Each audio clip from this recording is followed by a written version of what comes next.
Brighton. I mean, we're optimistic, I'll give us that in Brighton, because the shops on the seafront in Brighton sell buckets and spades. It's a pebble beach.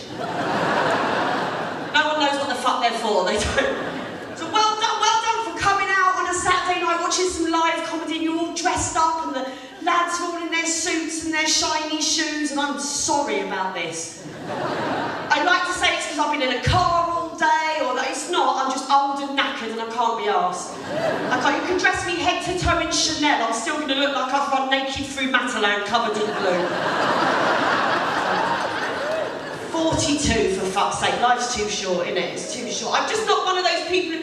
I was watching this documentary, right, on Netflix, and there are loads of good documentaries on Netflix, but there's this, I'll save you from this one, because I thought it was going to be brilliant, because it was called Hairy Women. Do you know what it's about? It's about one woman who just didn't remove any body hair for 11 weeks. That doesn't warrant a documentary, does it? That's winter.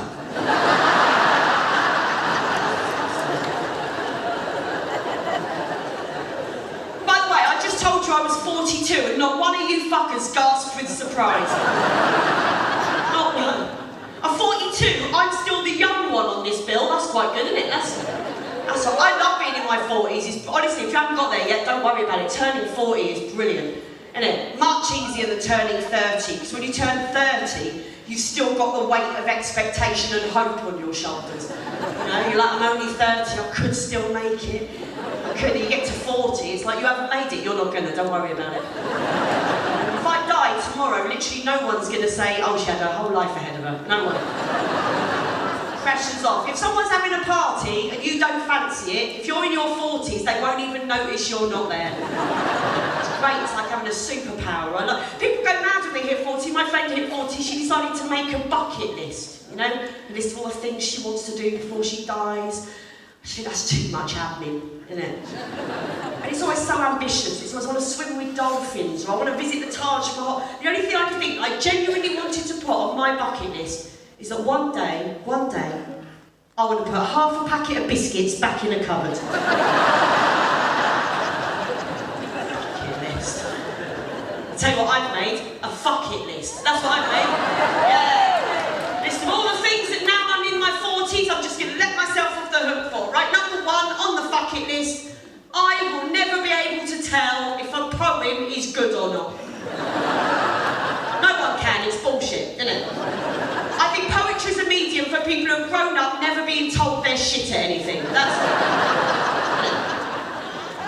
I'm not talking about funny ones, I like ones that make me laugh, I like a bit of Pam Ayres, but I'm talking about the earnest shit they read at funerals. You know, if I have to go to one more funeral and I hear, now we're going to read Mike's favourite poem. Sorry, Mike's what? You do know we all knew Mike. Mike thought a Tennyson was a vacuum cleaner. What the fuck are you doing? It's poets. I'm bitter because I dated a poet once when I was in my 20s. I say a poet, he worked for the Lambeth Council, but he called himself a poet. This guy used to just sit in the room and read poetry to me. No one else was there. What the fuck are you supposed to do with your face while that is happening? Swear to God, I only slept with him to stop him talking. Number two on the fucking list is drinking. Right, I love a drink, but I'm no good at it. I thought by the time I was in my 40s, my drinking would somehow become more sophisticated, and it hasn't. I still like pints of lager and Alco Pops. I still fall over when I'm pissed. I thought by now I would be drinking expensive red wine with my friends while talking about current affairs. I thought I'd be French. That's what I thought would happen. You never see a French person, do you, with red wine lips?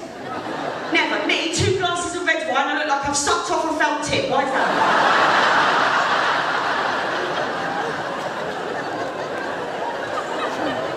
Shit drinking in your 40s. When I get a hangover now, it hurts to wear a bra.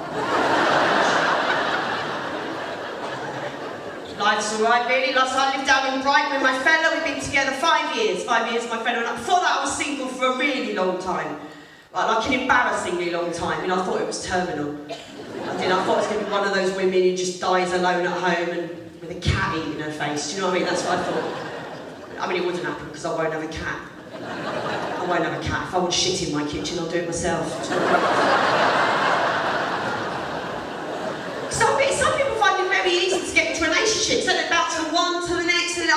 found it that... Did you know even Oscar Pistorius has managed to get himself a new girlfriend? That's not fair. She must be shitting herself. Largely because it's safer than using the bathroom.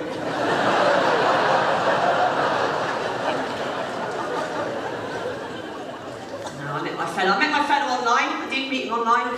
And it's a brilliant online date. If you're single, do it. It's my little tip. What you do is you treat it like a game, like a hobby. You know, I kept a spreadsheet of all my results. Because you meet some glorious losers along the way. There's this one guy I went on a date with. We had a lovely time on the date. There's this thing about him, I couldn't get past it, because he had a laugh like the Count from Sesame Street. That'll drive me mental. The next day lesson, he sent me a little text. He said, I had a lovely time last night, you've got a lovely smile. And I texted him back, I said, I had a lovely time too, you laugh like the Count. And I never heard from him again. When I look back, I realised I'd left out the O.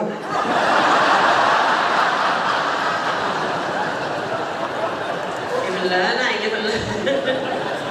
There was another guy, I went on 2 dates with this guy, but the dates went really well. I thought he could have been the one. Could have been so much. I invited him round to my house for dinner.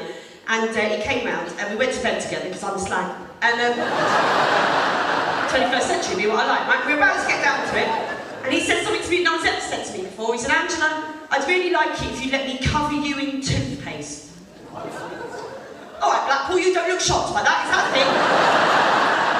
Toothpaste? So for starters, it's got a certain deep heat quality to it. You cover me in a toiletry, at least make it IMAC and save me a job later. Fucking toothpaste. He'd even brought his own toothpaste with him. Yeah, it wasn't the cheap shit either, it was Oral-B. Which incidentally is also what I graded him on my spreadsheet.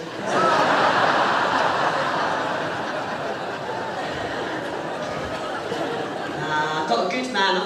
My friend, his name's Matt, and he's very good looking. Like proper, out of my league good looking. I'll tell you how I know for a fact he's out of my league good looking. That's because every time I've introduced him to a friend for the first time, the minute he leaves the room, they'll look at me and go, how the fuck did you do that? Charming, isn't it? What are his friends saying to him? Are you alright?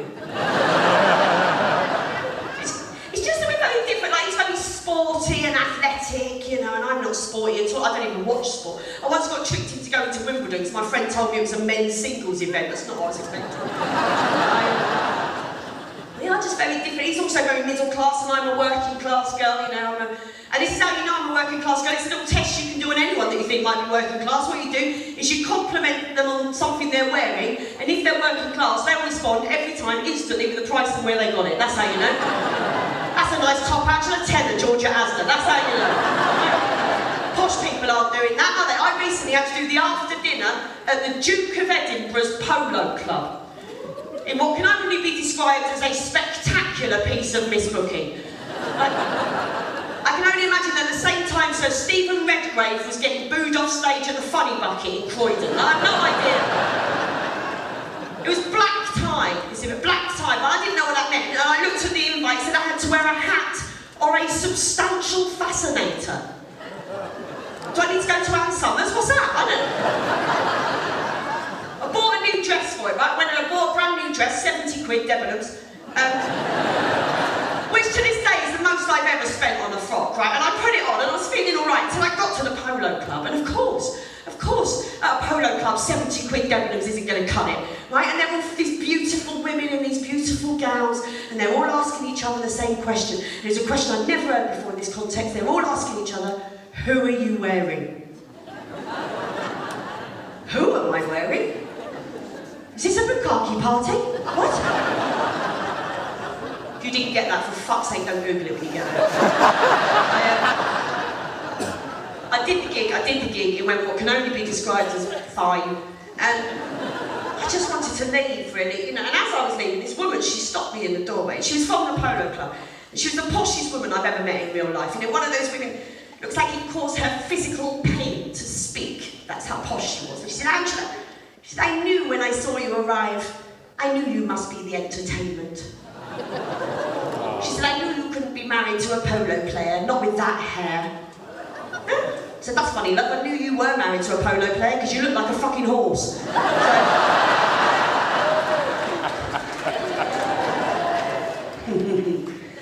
trying to look after myself a bit more because my fellow is very fit and athletic, you know. I saw a photograph of of us together at a wedding last year and it looked like I was going to eat him. Do you know what I mean? I thought, I've got to do something about this. And that's my friend, she talked me into going with her to a fitness class, right? Now, I'd never done fitness classes before. I've always been a bit scared of gyms and places like that, you know. And I went along with her and I walked into this class, right? And I was delighted to find it was full of other overweight middle-aged women. It was brilliant. And a couple of seconds later, I thought, oh, it don't work then, does it? Like turning up at AA and they're all pissed. Do you know what I mean? It's like, well, I'm here now, I might as well do it, you know. And it was a class, it was great, it was called Body Pump, this class, which is a weightlifting class. It's also very good for the core, because you spend an hour trying to keep from farting. And then one night I was sitting at home, and my boyfriend, he does those like ultra marathons and things, and he said to me one night, he said, you should try running. I said, don't be stupid. He said, no, honestly, he said, there's this app you can download. So it's really good. It says, someone like you who's never run before, it's called Couch to 5K, and it shows you how you can run 5K in 9 weeks. Cheeky fucker, even I can run 5K in 9 weeks. What are you talking about? No. Start off slowly, like you run for a minute, then you can take a break, which I took to mean I could have a Kit Kat. So I was like, all right, then let's do this. And he made me go to this like posh running shop. He wouldn't let me go to Sports Direct. I had to go somewhere where they do sport. Do you know what I mean? I don't know if you've been to a Sports Direct, but that name implies a sense of urgency they have not told their staff about. You know? It should be called Sports Eventually. That's what it should be. So I walked into this running shop, this posh running shop, and there's a young man behind the counter who's about 20 years old, right, and quite possibly the most handsome young man I'd ever seen in my life. And I smiled, because I thought when I was 20, I would have been too shy to talk to him, because he was really good looking. But I'm 42 now, I don't give a fuck. Right? It's like a cougar's taken over my brain, I call her Babs. And he came out, and he said, can I help you? And I said, yes, Will, you can. He wasn't wearing a name tag, I took a punt, I was right. I said, yes, Will, you can. I need to buy some running shoes. And Will said, how is your gait? And Babs went, I've got this. So playing cards like Will, but tomorrow morning it'll be like John Wayne. I'm not proud of that, but Will won it in the end. He just went, who? Fuck you, Will!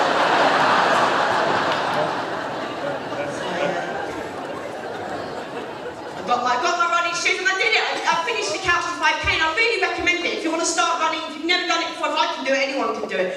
Alright, it's great. You can download on the app, you can download celebrity voices to be your coach. Which is great, but one of them is Sarah Millican, right? She's my mate, so I thought, oh, that'd be nice. But I had to change it, because I kept calling her a cunt. I changed it to Piers Morgan, that solved that problem. Go a lot quicker when you think that prick's behind you, let me tell you. And I did my first 5K race, and I got a medal. Oh, how great does it feel as an adult to get a medal? Don't it? You get that shit all the time when you're a kid, don't you? They give you a medal for tying your shoelaces. I mean, the brownies and the scouts, they give you all those badges to keep you in. Why does that have to stop? You know, I definitely do my tax return on time if I've got a badge. I can't get badges for adult things. Not adult things. It's your blowjob badge. I definitely get it, but where would I sew it on? What would I have to do to be brownie out? No, too fast. Do you know in the brownies now, they're thinking of introducing a self-esteem badge. How's shit gonna feel if you don't get it? Yeah, life's alright, my fella and I, 5 years we've been together, and it used to worry me that he was all fit and good looking and that, you know, but we've been together 5 years now. If he is doing it for a bet, he's really fucking committed to winning it. So. We want the same things out of life. We decided we don't want kids. Now people think when you say you don't want kids, it's because you hate kids. I don't hate kids, I just don't trust me to keep one alive. Different thing. Different thing. Loads of my friends have kids, I love my friends' kids. I do, I take them out, I spoil them, I treat them, I love them. There's one I hate, but the rest... Awkward, isn't it, when you hate one of your friends' kids? I think my friend knows I hate her kid as well. He's an only child, they live in a block of flats. For his birthday, I bought him a seesaw. His name's Tobias, for fuck's sake. I took him out recently. Right, now some of you will be my age. Like, when we were kids, in the sort of late 70s, early 80s, vouch for me for this, for the younger people in the room, our playgrounds were made of concrete, weren't they? Concrete and scaffold poles. There's none of this bouncy shit on the floor. You fell off concrete onto concrete. That was it, wasn't it? In the 1970s, a kid's playground was completely indistinguishable from a building site. And the only way you can tell the difference is that on a building site, they made you wear protective clothing. No one born after 1987 knows what it's like to have a scab that lasts for 6 years. And whatever playground you went to across the country, there'd be at least one bit of equipment with the following rumour. Kid died on that. Now be the one we queued up longest to get on, wouldn't it? Wouldn't it? Do you know what toddlers have got today? Do you know what they've got? Soft play centres. Fucking pussies. If you've never seen a soft play centre, let me describe it to you. It's like a giant sex dungeon in primary colours. That's... I mean, I've said that like I've ever been to a sex dungeon. I haven't. The thought of group sex terrifies me. So what if I don't get picked? Doesn't get any easier either, does it? As kids get older, I've got friends now with teenagers. My friend's got a teenage son, laziest prick I've ever seen in my life. Oh my God, for Christmas she bought him one of those pedometers, you know how many steps you do in a day? She bought him one you wear on your wrist. He's a teenage boy, you're going to get a false reading there, love, aren't you? She's not going to feel like the morning day. You see this, you've got to get in the Olympics. I mean, for fuck's sake. Loads of reasons to not have kids. I don't know if you've noticed the world's gone mental, hasn't it? I mean, we're not coming here to forget all about Brexit and all that stuff. I'm not going to bang on it. I'm just bored of Brexit now, aren't you? Yeah. Bored of it. I do a lot of topical telly and radio shows. I've had to write jokes about Brexit every fucking week for 3 years. I've had enough.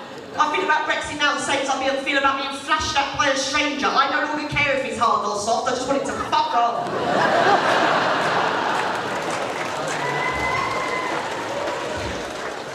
We should never have had that going. Why did they ask us? We know fuck all about the EU. If you know who your regional MEP is, then you are your regional MEP. Like that's... At least we're not American, I suppose. That's the... I feel for Americans, I do at the moment, I do, because most of them didn't vote for him, you know, they've been represented on a global stage by a moron, aren't they? I know what that's like. It's like when my dad used to go to my parents' evenings. When I see Donald Trump on my telly, I get the same thought in my head as I get after a particularly painful bikini wax. Bush wasn't that bad.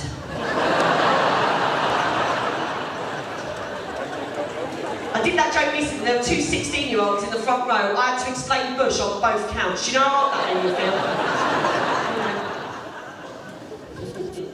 I don't know. I think nostalgia's got us into it. Make America great again, Donald Trump said. Well, is it great? You know, it depends who you ask, doesn't it? To him, it's the 1980s, but I don't remember the 80s being great. For a start, we were in the middle of the Cold War, weren't we? And we're going straight back there. Look, do you remember what happened in Salisbury last year?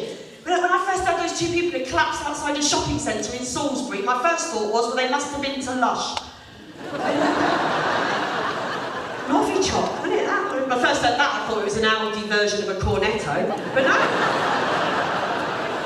These two Russian agents came over here, didn't they? Carrying the deadly nerve agent in two separate containers. It's only deadly when it's combined, like a sort of weaponised Muller fruit corner. I mean, the world's gone fucking mental.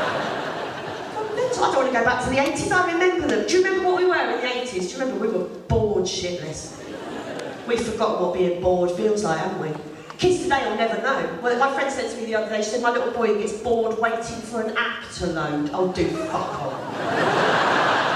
Boredom, is it? Not like Sunday afternoon in the 80s boredom. It's raining. You've read every book in the house. I grew up in Maidstone. That's a Mills and Boon and an Argos catalogue. Your mum's watching something black and white on the only telly in the house. She listens to your Walkman for a bit, but the batteries are dying, so Madonna's Like Emerging sounds like Barry White singing it. You can't go buy more batteries, can you? You can't, because all the shops are shut. And I mean all the shops are shut, even the petrol stations are shut. And then when you think your day can't get any more tedious, your dad would go, get in the car, everyone. We're going to go and visit someone. That's what we're doing on a Sunday in the 80s. We would visit people for no reason other than to ruin their day. Do you know what? We never told them we were coming. Could you imagine doing that to someone so they'd be living? We spent every Sunday with people wishing that they'd hoovered and we'd fuck off, didn't we? I'm right, aren't I? The only people who phoned ahead in the 1980s were the IRA. Fact.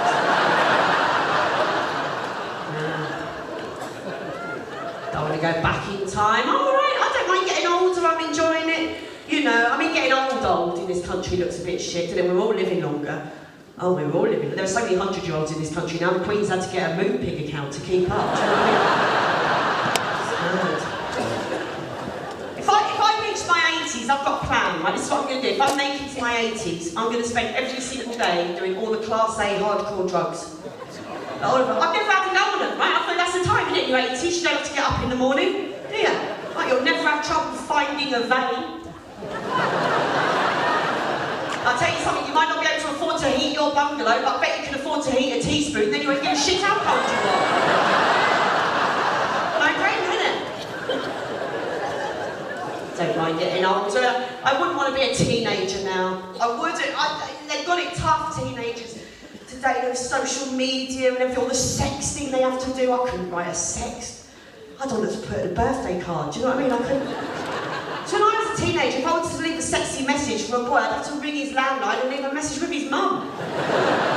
Want him to what, dear? All over your what? Different times. If there's a boy I fancied at school, I couldn't text him, I'd have to write him a note, stick in his school bag. Make him a mixtape. Write him a shit poem, that's all we had, didn't we? I genuinely think a teenage girl today should be more freaked out if you sent her a poem than if you sent her a picture of your knob. Like, freak out more, she'd be with her friends going, I mean, it was like a song, but it wasn't a song. And there was no cock in it. Not even a bollock, no. Apparently young people today, they're most likely today to have their very first sexual experience online. Do you know that? Via FaceTime or Skype, not even in the same room. You've got one teenager in this house on their phone, the other teenager in this house on their phone, that's how they're having their first sexual experience. And I just think, do you know what? Getting fingers behind a caravan at a fairground is not ideal. But at least I was getting some fresh air.